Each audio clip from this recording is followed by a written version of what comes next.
Hello and welcome. I'm Jennifer March, and this is not your mother's story time. This week, we bring you Roads of Destiny by O. Henry. Do you believe in destiny? Can we somehow avoid our destiny by taking a different road? Is O. Henry a fatalist? I dare say he is. It is said that Henry collected ideas by loitering in hotel lobbies and observing and talking to people there. He relied on this technique to gain creative inspiration throughout his career. Maybe he met a poet and wrote his story.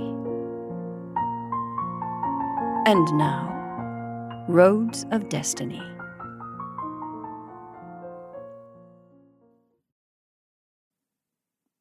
I go to seek on many roads what is to be, true heart and strong, with love to light. Will they not bear me in the fight, to order, shun, or wield, or mold my destiny? Unpublished Poems of David Mignot. The song was over. The words were David's. The air, one of the countryside. The company about the inn table applauded heartily, for the young poet paid for the wine. Only the notary, Monsieur Papineau, shook his head a little at the lines, for he was a man of books, and he had not drunk with the rest. David went out into the village street, where the night air drove the wine vapor from his head. And then he remembered that he and Yvonne had quarreled that day, and that he had resolved to leave his home that night to seek fame and honor in the great world outside. "When my poems are on every man's tongue," he told himself in fine exhilaration, "she will perhaps think of the hard words she spoke this day." Except the roisterers in the tavern, the village folk were abed. David crept softly into his room in the shed of his father's cottage and made a bundle of his small store of clothing. With this upon a staff, he set his face outward upon the road that ran from Vernoy. He passed his father's herd of sheep huddled in their nightly pen. The sheep he herded daily, leaving them to scatter while he wrote verses on scraps of paper. He saw a light yet shining in Yvonne's window, and a weakness shook his purpose of a sudden. Perhaps that light meant she rued sleepless her anger, and that morning might— But no, his decision was made. Vernoy was no place for him. Not one soul there could share his thoughts. Out along that road lay his fate and his future. 3 leagues across the dim, moonlit champaign ran the road, straight as a ploughman's furrow. It was believed in the village that the road ran to Paris, at least. And this name the poet whispered often to himself as he walked. Never so far from Vernoy had David traveled before. The left branch. 3 leagues then the road ran, and turned into a puzzle. It joined with another and a larger road at right angles. David stood uncertain for a while, and then took the road to the left. Upon this more important highway were imprinted in the dust wheel tracks left by the recent passage of some vehicle. Some half an hour later, these traces were verified by the sight of a ponderous carriage mired in a little brook at the bottom of a steep hill. The driver and postilions were shouting and tugging at the horses' bridles. On the road at one side stood a huge black-clothed man, and a slender lady wrapped in a long, light cloak. David saw the lack of skill in the efforts of the servants. He quietly assumed control of the work. He directed the outriders to cease their clamor at the horses and to exercise their strength upon the wheels. The driver alone urged the animals with his familiar voice. David himself heaved a powerful shoulder at the rear of the carriage, and with one harmonious tug, the great vehicle rolled up on solid ground. The outriders climbed to their places. David stood for a moment upon one foot. The huge gentleman waved a hand.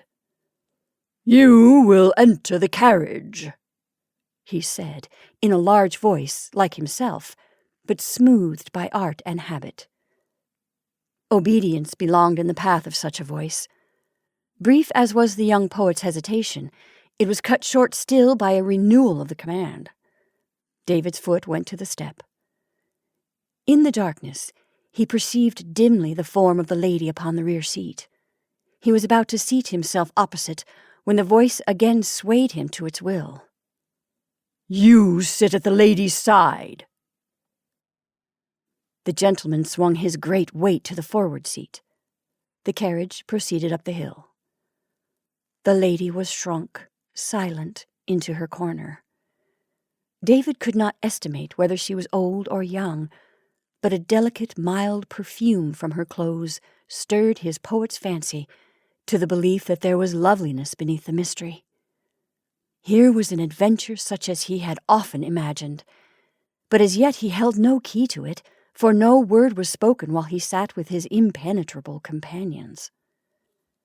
In an hour's time, David perceived through the window that the vehicle traversed the street of some town. Then it stopped in front of a closed and darkened house, and a postilion alighted to hammer impatiently upon the door. A latticed window above flew wide, and a night-capped head popped out. "Who are ye that disturb honest folk at this time of night? My house is closed. 'Tis too late for profitable travellers to be abroad. Cease knocking at my door, and be off." "Open," sputtered the postilion loudly. "Open for Monsignor the Marquis de Beaupertuis." "Ah!" cried the voice above. "10,000 pardons, my lord. I did not know. The hour is so late. At once shall the door be opened, and the house placed at my lord's disposal."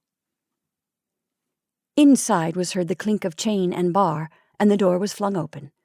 Shivering with chill and apprehension, the landlord of the Silver Flagon stood, half-clad, candle in hand, upon the threshold.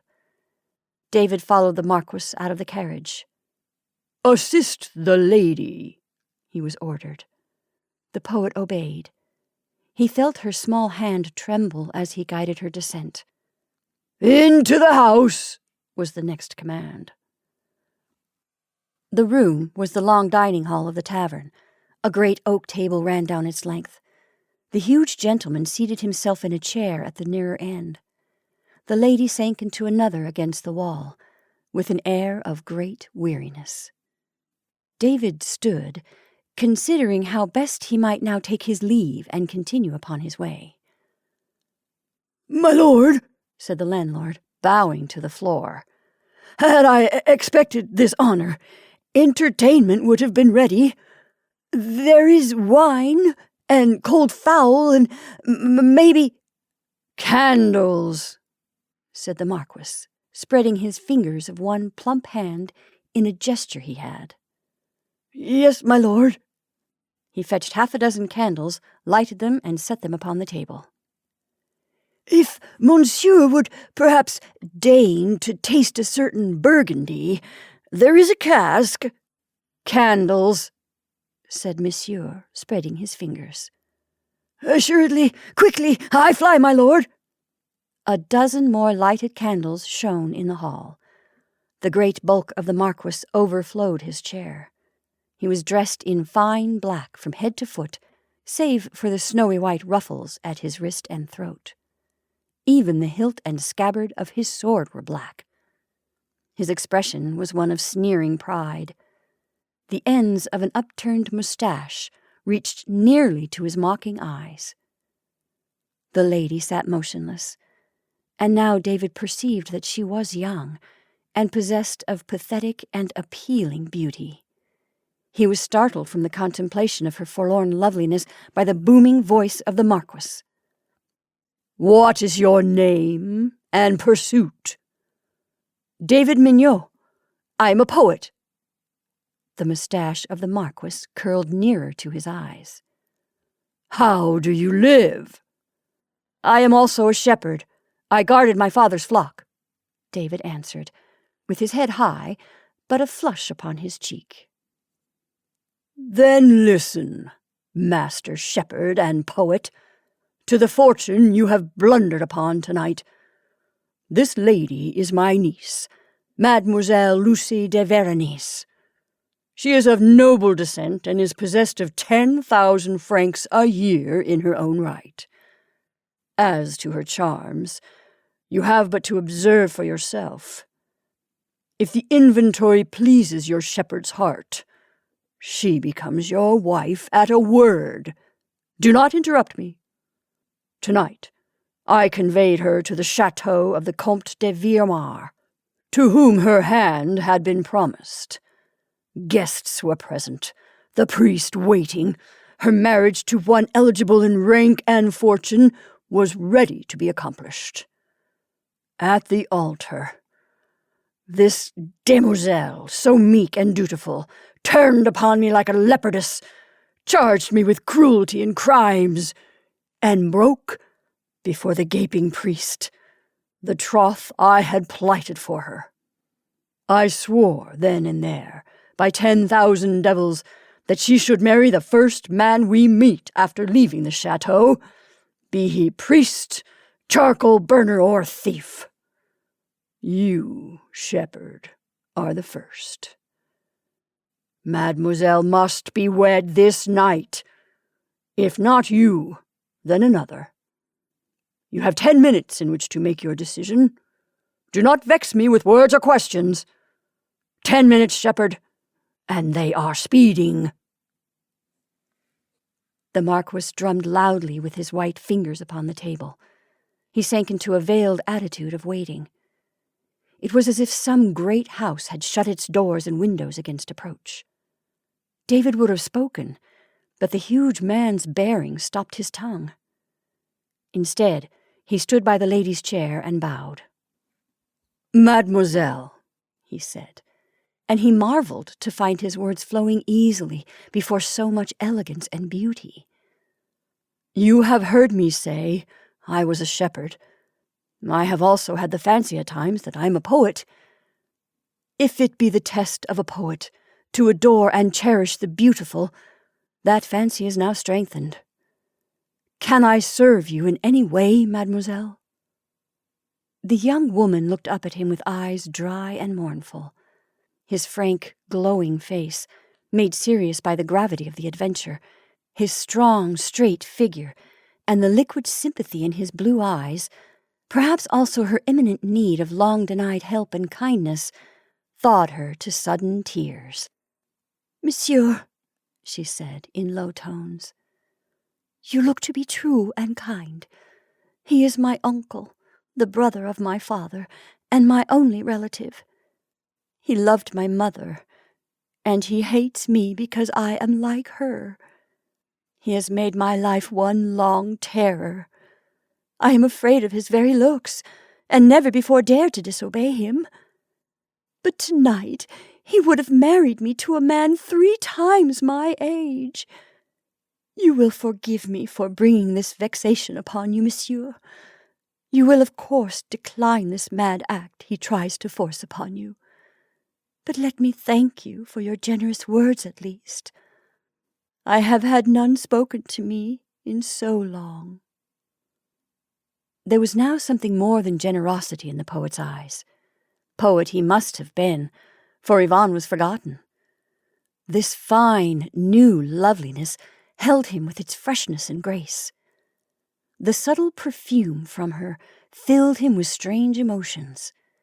His tender look fell warmly upon her. She leaned to it thirstily.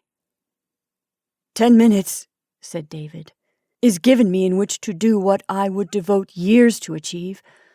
I will not say I pity you, mademoiselle. It would not be true. I love you. I cannot ask love from you yet, but let me rescue you from this cruel man, and in time love may come. I think I have a future. I will not always be a shepherd. For the present, I will cherish you with all my heart, and make your life less sad. Will you trust your fate to me, mademoiselle? Ah, you would sacrifice yourself from pity. From love. The time is almost up, mademoiselle. You will regret it and despise me. I will live only to make you happy, and myself worthy of you. Her fine, small hand crept into his from beneath her cloak. I will trust you, she breathed, with my life. And love may not be so far off as you think. Tell him, once away from the power of his eyes, I may forget. David went and stood before the Marquis. The black figure stirred, and the mocking eyes glanced at the great hall clock. 2 minutes to spare. A shepherd requires 8 minutes to decide whether he will accept a bride of beauty and income. Speak up, shepherd. Do you consent to become Mademoiselle's husband? Mademoiselle, said David, standing proudly, has done me the honor to yield to my request that she become my wife. Well said, said the Marquis. You have yet the making of a courtier in you, Master Shepherd. Mademoiselle could have drawn a worse prize, after all. And now, to be done with the affair as quickly as the church and the devil will allow. He struck the table soundly with his sword hilt. The landlord came, knee shaking, bringing more candles, in the hope of anticipating the great lord's whims. Fetch a priest, said the Marquis. A priest, do you understand? In 10 minutes, have a priest here, or... The landlord dropped his candles and flew. The priest came, heavy-eyed and ruffled. He made David Mignot and Lucie de Vernoy man and wife, pocketed a gold piece that the Marquis tossed him, and shuffled out again into the night. Wine! Ordered the Marquis, spreading his ominous fingers at the host. Fill glasses, he said when it was brought. He stood up at the head of the table in the candlelight, a black mountain of venom and conceit, with something like the memory of an old love turned to poison in his eyes, as it fell upon his niece. Monsieur Mignot, he said, raising his wineglass, drink after I say this to you. You have taken to be your wife one who will make your life a foul and wretched thing. The blood in her is an inheritance running black lies and red ruin. She will bring you shame and anxiety. The devil that descended to her is there in her eyes and skin and mouth, that stoop even to beguile a peasant. There is your promise, Monsieur Poet, for a happy life. Drink your wine. At last, mademoiselle, I am rid of you. The Marquis drank. A little grievous cry, as if from a sudden wound, came from the girl's lips. David, with his glass in his hand, stepped forward 3 paces and faced the Marquis. There was little of a shepherd in his bearing. Just now, he said calmly, you did me the honor to call me monsieur. May I hope, therefore, that my marriage to mademoiselle has placed me somewhat nearer to you in, let us say, reflected rank, has given me the right to stand more as an equal to Monseigneur in a certain little piece of business I have in my mind. You may hope, shepherd, sneered the Marquis. Then, said David, dashing his glass of wine into the contemptuous eyes that mocked him, perhaps you will condescend to fight me. The fury of the great lord outbroke in one sudden curse, like a blast from a horn. He tore his sword from its black sheath. He called to the hovering landlord, A sword there for this lout! He turned to the lady, with a laugh that chilled her heart, and said, You put much labor upon me, madam. It seems I must find you a husband, and make you a widow in the same night. I know not sword-play, said David. He flushed to make the confession before his lady. I know not sword-play, mimicked the Marquis. Shall we fight like peasants with oaken cudgels? Hola, Francois! My pistols! A postilion brought 2 shining great pistols ornamented with carven silver from the carriage holsters. The Marquis tossed one upon the table near David's hand. To the other end of the table, he cried. Even a shepherd may pull a trigger. Few of them attain the honor to die by the weapon of a de Beauportois." The shepherd and the Marquis faced each other from the ends of the long table. The landlord, in an ague of terror, clutched the air and stammered, "Monsignor, for the love of Christ, not in my house! Do not spill blood! It will ruin my custom." The look of the Marquis threatening him paralyzed his tongue. "Coward!" cried the Lord of Beauportois. "Cease chattering your teeth long enough to give the word for us if you can." Mine host's knees smote the floor. He was without a vocabulary. Even sounds were beyond him. Still, by a gesture, he seemed to beseech peace in the name of his house and custom. "I will give the word," said the lady in a clear voice. She went up to David and kissed him sweetly.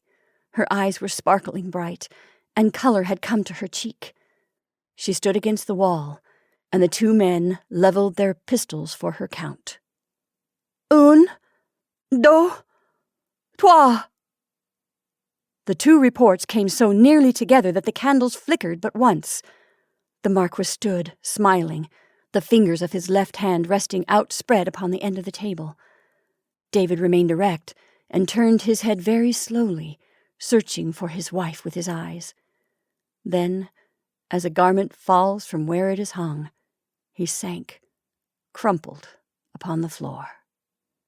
With a little cry of terror and despair, the widowed maid ran and stooped above him. She found his wound, and then looked up with her old look of pale melancholy. "Through his heart," she whispered. "Oh, his heart." "Come!" boomed the great voice of the Marquis. "Out with you to the carriage. Daybreak shall not find you on my hands. Wed you shall be again, and to a living husband this night. The next we come upon, my lady, highwayman or peasant. If the road yields no other, then the churl that opens my gates. Out with you into the carriage." The Marquis, implacable and huge, the lady, wrapped again in the mystery of her cloak, the postilion bearing the weapons, all moved out to the waiting carriage. The sound of its ponderous wheels rolling away echoed through the slumbering village. In the hall of the Silver Flagon, the distracted landlord wrung his hands above the slain poet's body, while the flames of the 24 candles danced and flickered on the table. The right branch. 3 leagues then the road ran and turned into a puzzle. It joined with another and a larger road at right angles. David stood, uncertain for a while, and then took the road to the right.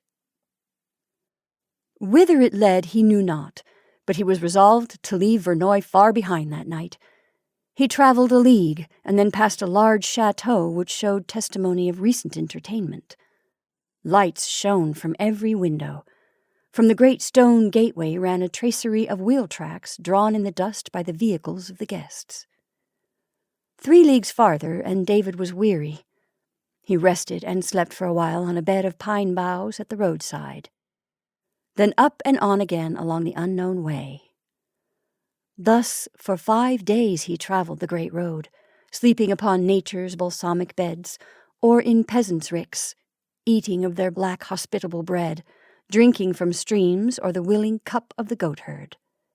At length he crossed a great bridge and set his foot within the smiling city that has crushed and crowned more poets than all the rest of the world. His breath came quickly as Paris sang to him in a little undertone her vital chant of greeting, the hum of voice and foot and wheel. High up under the eaves of an old house in the Rue Conti, David paid for lodging and set himself in a wooden chair to his poems.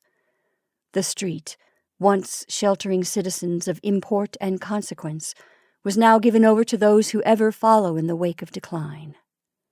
The houses were tall and still possessed of a ruined dignity, but many of them were empty save for dust and the spider. By night there was the clash of steel and the cries of brawlers straying restlessly from inn to inn. Where once gentility abode was now but a rancid and rude incontinence. But here David found housing commensurate to his scant purse. Daylight and candlelight found him at pen and paper. One afternoon he was returning from a foraging trip to the lower world with bread and curds and a bottle of thin wine. Halfway up his dark stairway he met, or rather came upon, for she rested on the stair, a young woman of a beauty that should balk even the justice of a poet's imagination. A loose dark cloak, flung open, showed a rich gown beneath. Her eyes changed swiftly with very little shade of thought. Within one moment they would be round and artless like a child's, and long and cozening like a gypsy's. One hand raised her gown, undraping a little shoe, high-heeled, with its ribbon dangling, untied. So heavenly she was, so unfitted to stoop, so qualified to charm and command. Perhaps she had seen David coming, and had waited for his help there. Ah, would monsieur pardon that she occupied the stairway, but the shoe, the naughty shoe, alas, it would not remain tied. Ah, if monsieur would be so gracious. The poet's fingers trembled as he tied the contrary ribbons. Then he would have fled from the danger of her presence, but the eyes grew long and cozening like a gypsy's, and held him. He leaned against the balustrade, clutching his bottle of sour wine. "You have been so good," she said, smiling. "Does monsieur perhaps live in the house?" "Yes, madam.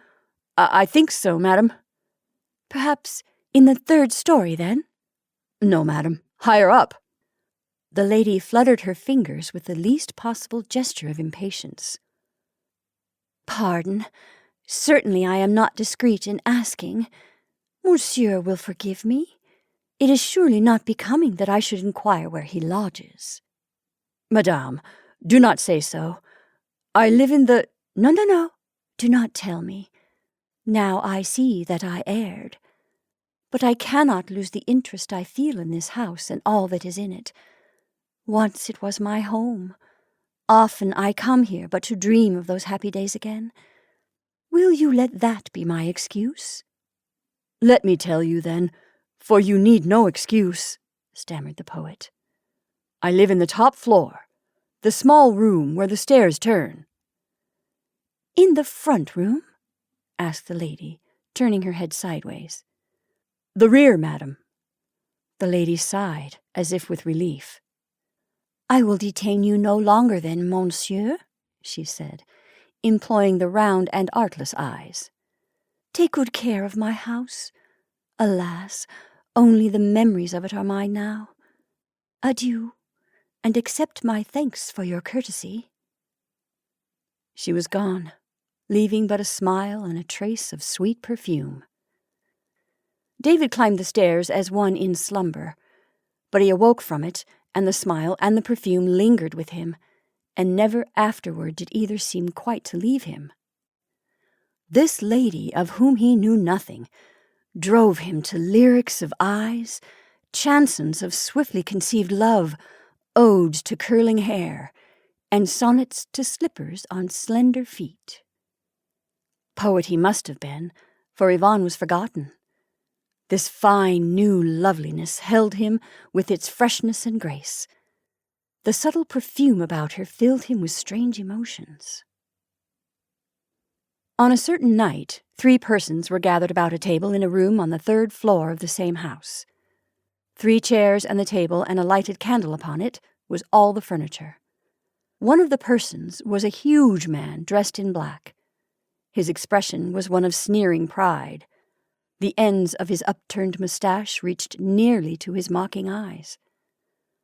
Another was a lady, young and beautiful, with eyes that could be round and artless as a child's, or long and cozening like a gypsy's, but were now keen and ambitious, like any other conspirators. The third was a man of action, a combatant, a bold and impatient executive, breathing fire and steel. He was addressed by the others as Captain Desrolles. This man struck the table with his fist and said with controlled violence, Tonight, as he goes to midnight mass. I'm tired of plotting that gets nowhere. I'm sick of signals and ciphers and secret meetings and such baragua. Let us be honest, traitors. If France is to be rid of him, let us kill in the open and not hunt with snares and traps. Tonight, I say. I back my words. My hand will do the deed. Tonight, as he goes to mass. The lady turned upon him a cordial look. Woman, however wedded to plots, must ever thus bow to rash courage. The big man stroked his upturned moustache. Dear Captain, he said in a great voice, softened by habit. This time I agree with you. Nothing is to be gained by waiting. Enough of the palace guards belong to us to make the endeavor a safe one. Tonight, repeated Captain Deroux, striking the table. You have heard me, Marquis. My hand will do the deed. But now, said the huge man softly, comes a question. Word must be sent to our partisans in the palace, and a signal agreed upon. Our staunchest men must accompany the royal carriage.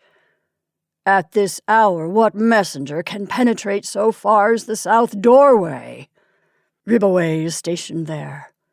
Once a message is placed in his hands, all will go well. I will send the message, said the lady. You, Countess? Said the Marquis, raising his eyebrows. Your devotion is great, we know, but— Listen, exclaimed the lady, rising and resting her hands upon the table. In a garret of this house lives a youth from the provinces as guileless and tender as the lambs he tended there. I have met him twice or thrice upon the stairs. I questioned him, fearing that he might dwell too near the room in which we are accustomed to meet. He is mine, if I will. He writes poems in his garret, and I think he dreams of me. He will do what I say. He shall take the message to the palace. The Marquis rose from his chair and bowed. You did not permit me to finish my sentence, Countess, he said. I would have said, your devotion is great, but your wit and charm are infinitely greater. While the conspirators were thus engaged, David was polishing some lines addressed to his amourette d'escalier. He heard a timorous knock at his door, and opened it, with a great throb, to behold her there, panting as one in straits, with eyes wide and artless like a child's. Monsieur, she breathed, I come to you in distress. I believe you to be good and true, and know of no other help. How I flew through the streets among the swaggering men. Monsieur, my mother is dying. My uncle is a captain of the guards in the palace of the king. Someone must fly to bring him. May I hope? Mademoiselle, interrupted David, his eyes shining with the desire to do her service. Your hopes shall be my wings. Tell me how I may reach him. The lady thrust a sealed paper into his hand. Go to the south gate, mind, and say to the guard there, the falcon has left his nest. They will pass you, and you will go to the south entrance to the palace. Repeat the words and give this letter to the man who will reply, let him strike when he will. This is the password, monsieur, entrusted to me by my uncle. For now, when the country is disturbed and men plot against the king's life, no one without it can gain entrance to the palace grounds after nightfall. If you will, monsieur, take him this letter, so that my mother may see him before she closes her eyes. Give it me, said David eagerly. But shall I let you return home through the streets alone so late? No, fly. Each moment is like a precious jewel. Some time, said the lady, with eyes long and cozening like a gypsy's, I will try to thank you for your goodness. The poet thrust the letter into his breast and bounded down the stairway. The lady, when he was gone, returned to the room below. The eloquent eyebrows of the Marquis interrogated her. "He is gone," she said, "as fleet and stupid as one of his sheep, to deliver it." The table shook again from the batter of Captain de Rolle's fist. "Sacred name!" he cried. "I have left my pistols behind. I can trust no others." "Take this," said the Marquis, drawing from beneath his cloak a shining great weapon, ornamented with carven silver.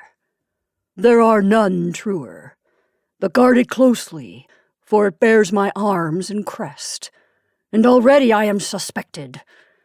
Me? I must put many leagues between myself and Paris this night. Tomorrow must find me in my chateau. After you, dear Countess." The Marquis puffed out the candle. The lady, well cloaked, and the two gentlemen softly descended the stairway and flowed into the crowd that roamed along the narrow pavements of the Rue Conti. David sped. At the south gate of the king's residence, a halberd was laid to his breast, but he turned its point with the words, "The falcon has left his nest." "Pass, brother," said the guard, "and go quickly." On the south steps of the palace they moved to seize him, but again the mot de passe charmed the watchers. One among them stepped forward and began, "Let me strike," but a flurry among the guards told of a surprise. A man of keen look and soldierly stride suddenly pressed through them and seized the letter which David held in his hand. "Come with me," he said, and led him inside the great hall. Then he tore open the letter and read it. He beckoned to a man uniformed as an officer of musketeers who was passing. "Captain Tréteau, you will have the guards at the south entrance and the south gate arrested and confined. Place men known to be loyal in their places." To David he said, "Come with me." He conducted him through a corridor and an anteroom into a spacious chamber, where a melancholy man, somberly dressed, sat brooding in a great leather-covered chair. To that man he said, "Sire, I have told you that the palace is full of traitors and spies as a sewer is of rats. You have thought, sire, that it was my fancy. This man penetrated your very door by their connivance. He bore a letter which I have intercepted. I have brought him here that your majesty may no longer think my zeal excessive." "I will question him," said the king, stirring in his chair. He looked at David with heavy eyes, dulled by an opaque film. The poet bent his knee. "From where do you come?" asked the king. "From the village of Vernoy, in the province of Air-le-Roi, sir." "What do you follow in Paris?" "I would be a poet, sire." "What did you do in Vernoy?" "I minded my father's flock of sheep." The king stirred again, and the film lifted from his eyes. "Ah, in the fields." "Yes, sire." "You lived in the fields. You went out in the cool of the morning and lay among the hedges in the grass. The flock distributed itself upon the hillside. You drank of the living stream. You ate your sweet brown bread in the shade, and you listened, doubtless, to blackbirds piping in the grove. Is that not so, shepherd?" "It is, sire," David answered with a sigh. "And to the bees at the flowers, and maybe to the grape-gatherers singing on the hill." "Yes, yes," said the king impatiently. "Maybe to them, but surely to the blackbirds. They whistled often in the grove, did they not?" "Nowhere, sire, so sweetly as in Air-le-Roi. I have endeavored to express their song in some verses that I have written." "Can you repeat those verses?"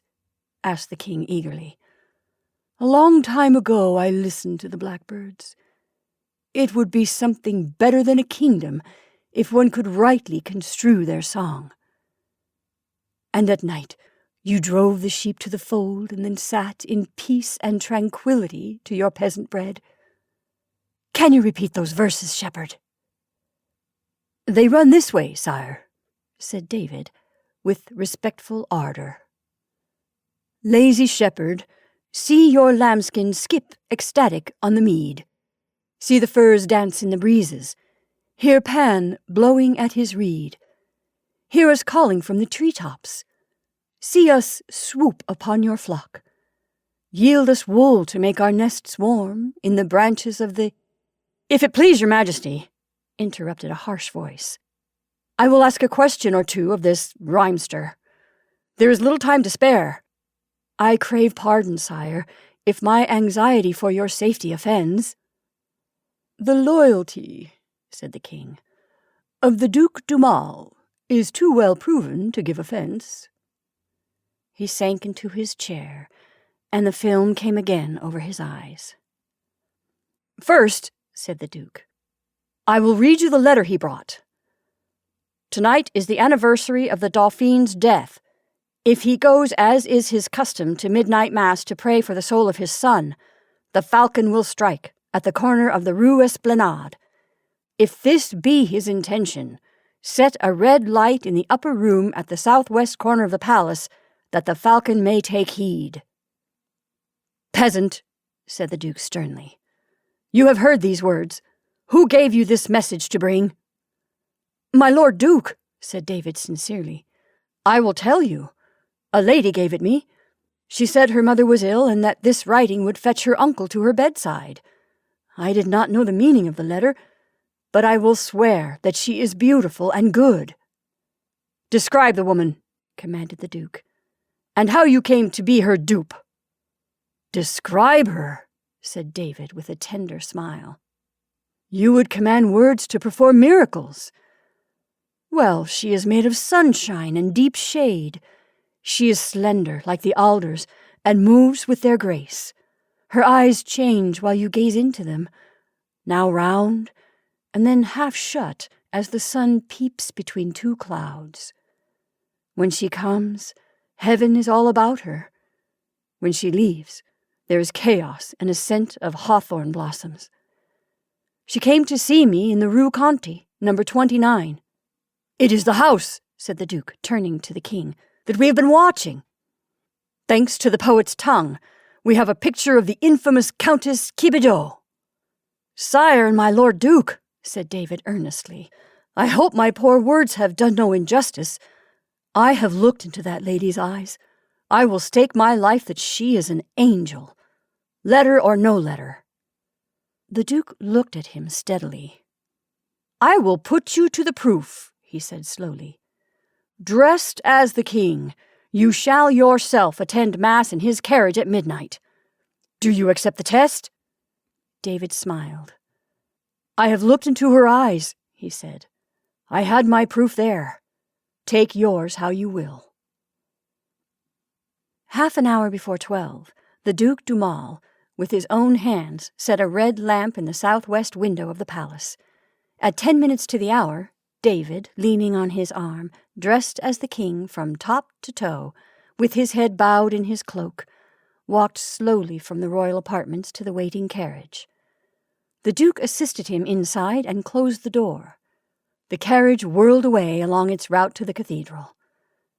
On the qui-vive, in a house at the corner of the Rue Esplanade, was Captain Tétreault with 20 men, ready to pounce upon the conspirators when they should appear. But it seemed that for some reason the plotters had slightly altered their plans. When the royal carriage had reached the Rue Christopher, one square nearer than the Rue Esplanade, forth from it burst Captain Derault with his band of would-be regicides and assailed the equipage. The guards upon the carriage, though surprised at the premature attack, descended and fought valiantly.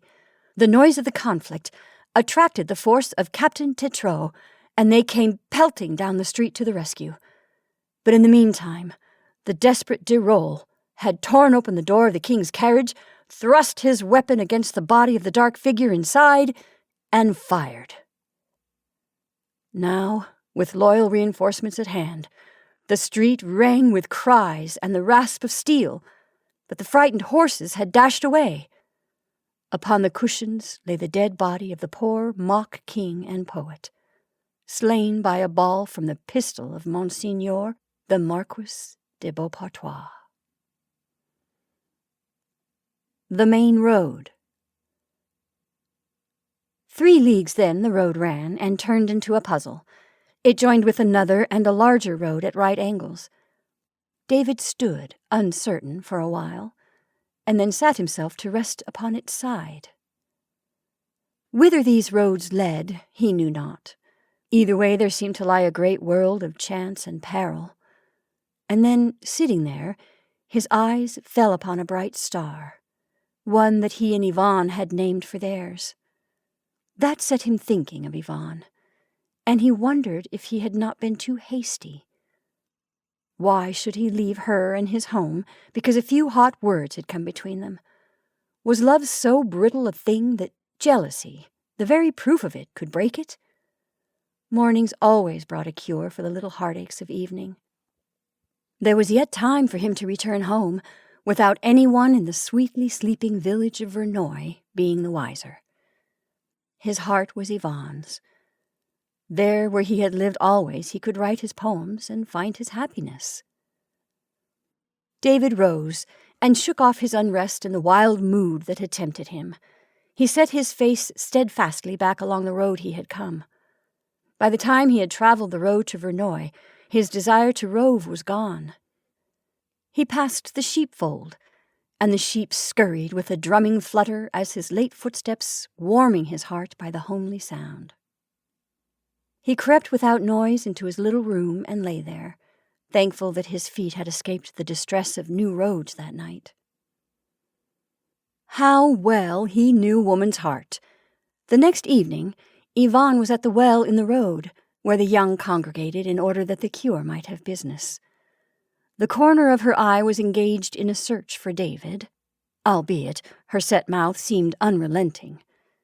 He saw the look, braved the mouth, drew from it a recantation, and later a kiss, as they walked homeward together. 3 months afterwards they were married. David's father was shrewd and prosperous. He gave them a wedding that was heard of 3 leagues away. Both the young people were favorites in the village. There was a procession in the streets, a dance on the green. They had the marionettes and a tumbler out from Drew to delight the guests.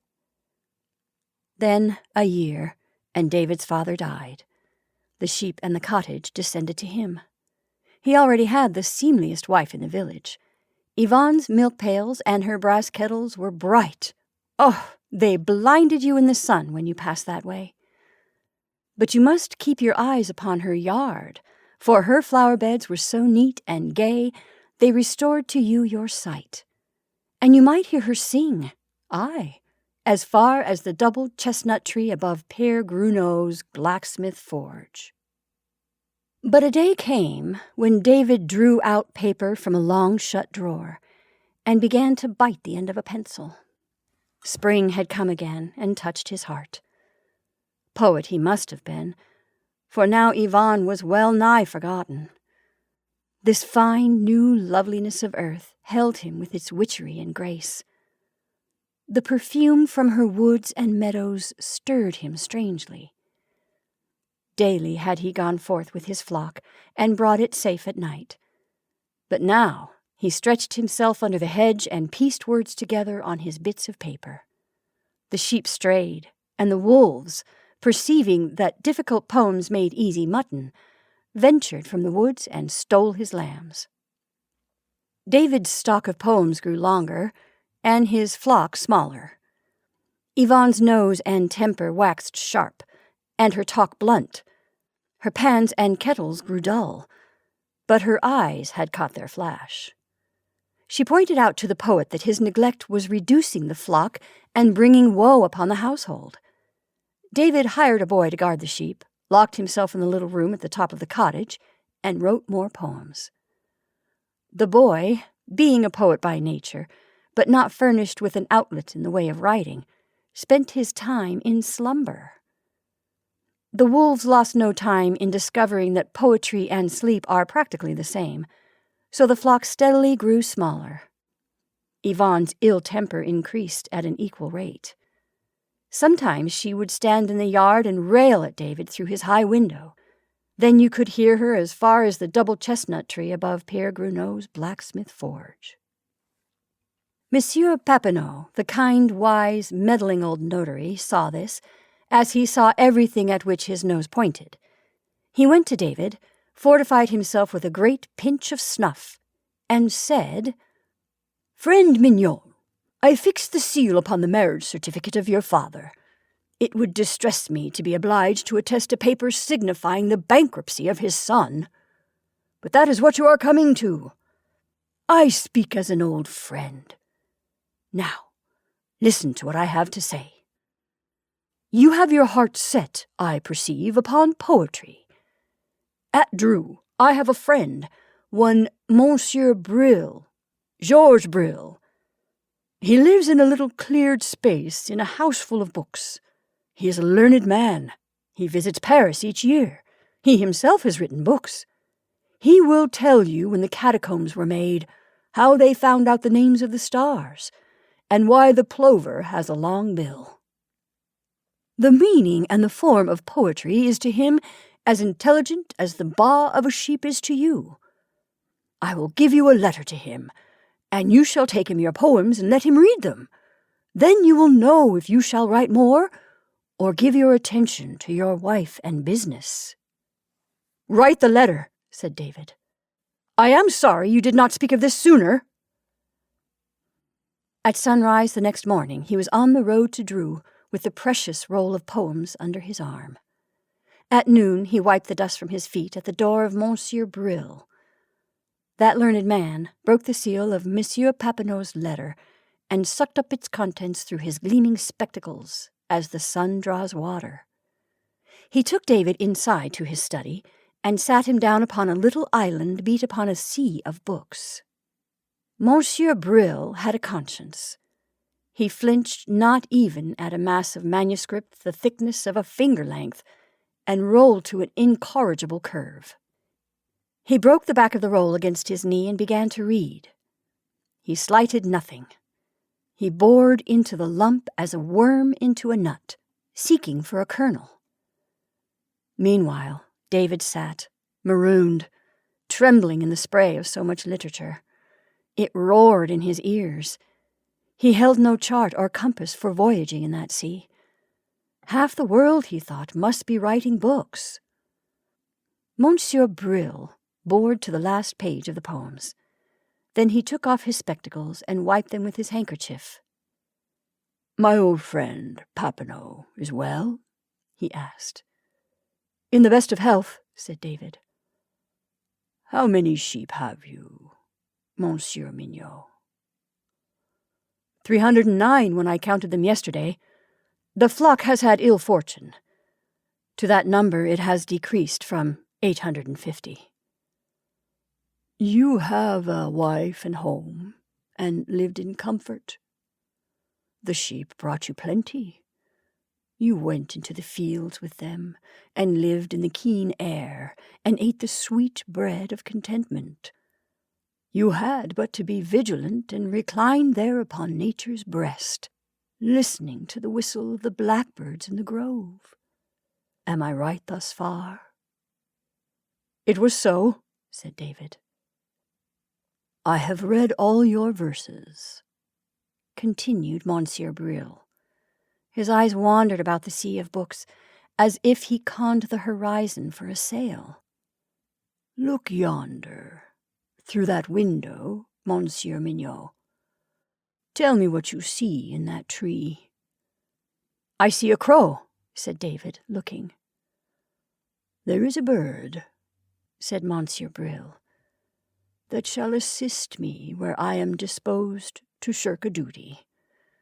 You know that bird, Monsieur Mignot. He is the philosopher of the air.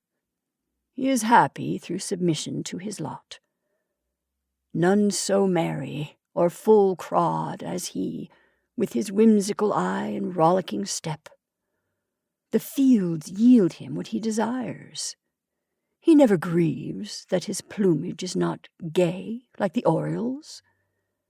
And you have heard, Monsieur Mignot, the notes that nature has given him?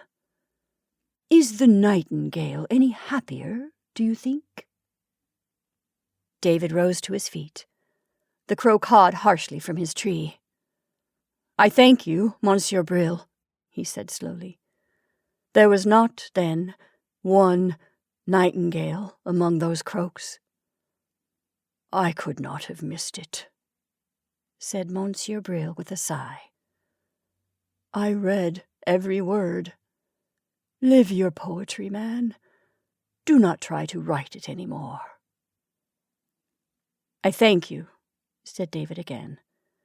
"And now I will be going back to my sheep." "If you would dine with me," said the man of books, "and overlook the smart of it, I will give you reasons at length." "No," said the poet. "I must be back in the fields, cawing at my sheep." Back along the road to Vernoy, he trudged with his poems under his arm. When he reached his village, he turned into the shop of one Ziegler, a Jew out of Armenia, who sold anything that came to his hand.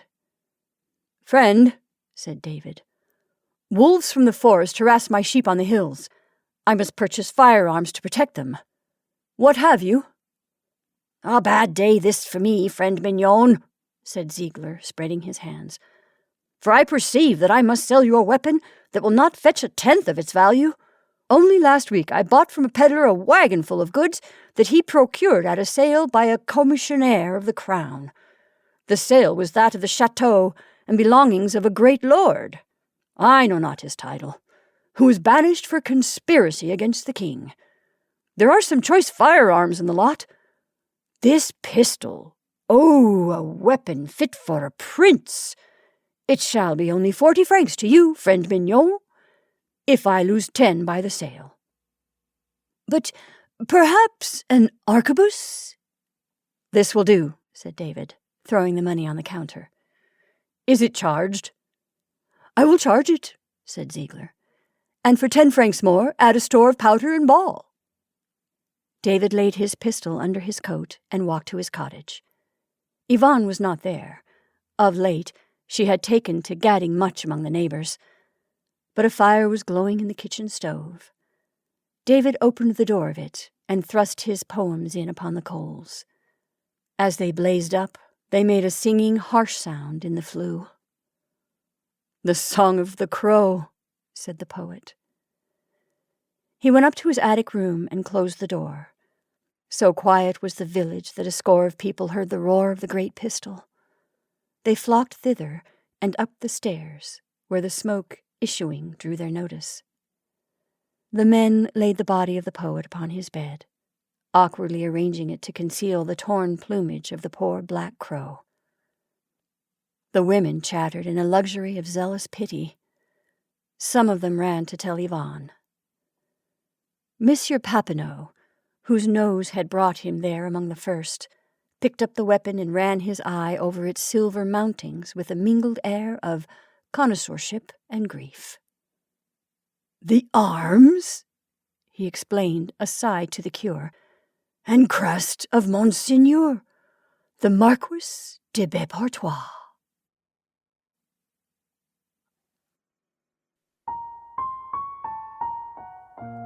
And that's our story for this evening.